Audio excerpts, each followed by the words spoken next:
तो दोस्तों मैंने आज बैंगन और सोया चंक की बहुत ही स्वादिष्ट रेसिपी बनाई है। और ये रेसिपी बनाने के लिए मैंने जो भी मसाला है घर पे ही बनाया है। तो ये देख लीजिए, ये मसाला, ये ग्रेवी कितनी थिक बनी है और ये दिखने में जितनी अच्छी है उतनी ये स्वाद में भी बहुत ही बढ़िया है। तो इसे बनाना शुरू कर लेते हैं।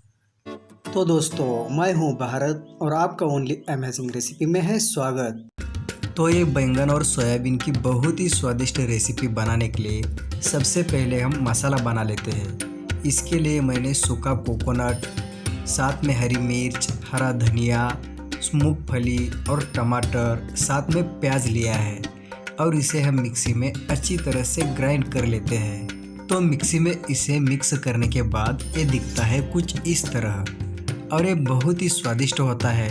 और इसी में कोकोनट मिलाया है, इसीलिए बैंगन और सोया चंक की रेसिपी बहुत ही स्वादिष्ट बनती है और ये मसाला बहुत ही स्वादिष्ट होता है।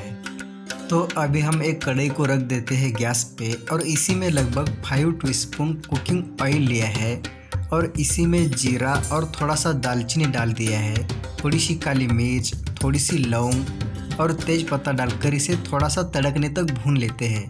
और इसे तड़कने तक भूनने के बाद इसी में हम भिगाए हुए सोया चंक डाल देते हैं और इसे थोड़ी देर के लिए फ्राई कर लेते हैं। सोया चंक जब फ्राई हो जाते हैं तभी हम इसी में चॉप्ड किए हुए हरी मिर्च, लहसुन और अदरक को डाल देते हैं और इसे भी थोड़ी देर के लिए अच्छी तरह से भून लेते हैं। साथ में थोड़ा सा हरा धनिया भी लेकर इसे अच्छी तरह से भून लेते हैं।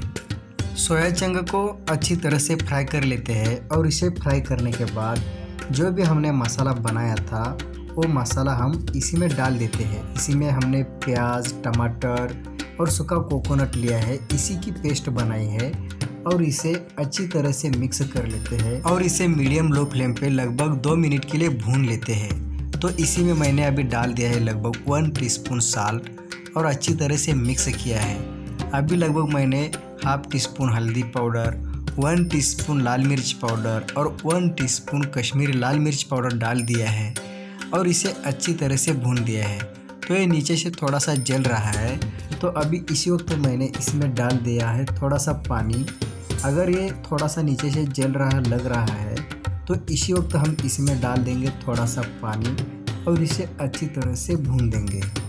जब ये मसाले अच्छी तरह से भून जाते हैं, इसी का कच्चापन कम होता है और ये ऑयल छोड़ना शुरू कर लेते हैं, उसी वक्त हम इसी में डाल देंगे बैंगन। और इस बैंगन को मैंने अच्छी तरह से वॉश किया है और बीच में से कट कर दिया है। तो इस बैंगन को लगभग 3 मिनट के लिए मीडियम फ्लेम पे हम इस मसाले में फ्राई कर लेते हैं और इसे फ्राई करने के बाद इसी में हमें जितना चाहिए उतना पानी यूज़ कर लेते हैं।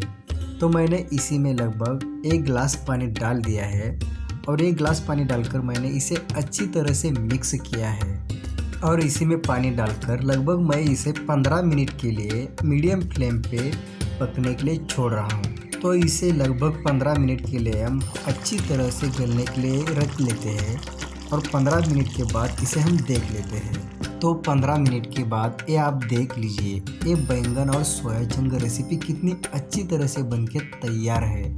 और इस रेसिपी के लिए हमने घर पे ही मसाला बनाया है। ये देख लीजिए, ये रेसिपी और ये ग्रेवी कितनी थिक बनी है। ये मसाला देख लीजिए कितनी अच्छी तरह से बनके तैयार है। तो अभी इस रेसिपी के ऊपर मैंने हरी धनिया थोड़ी सी गार्निश की है।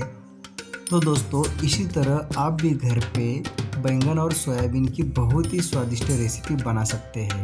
अगर दोस्तों ये रेसिपी आपको अच्छी लगी है तो मेरे चैनल को लाइक कीजिए, सब्सक्राइब कीजिए और आगे जो बेल आइकन का बटन है उसे प्रेस भी कीजिए। धन्यवाद।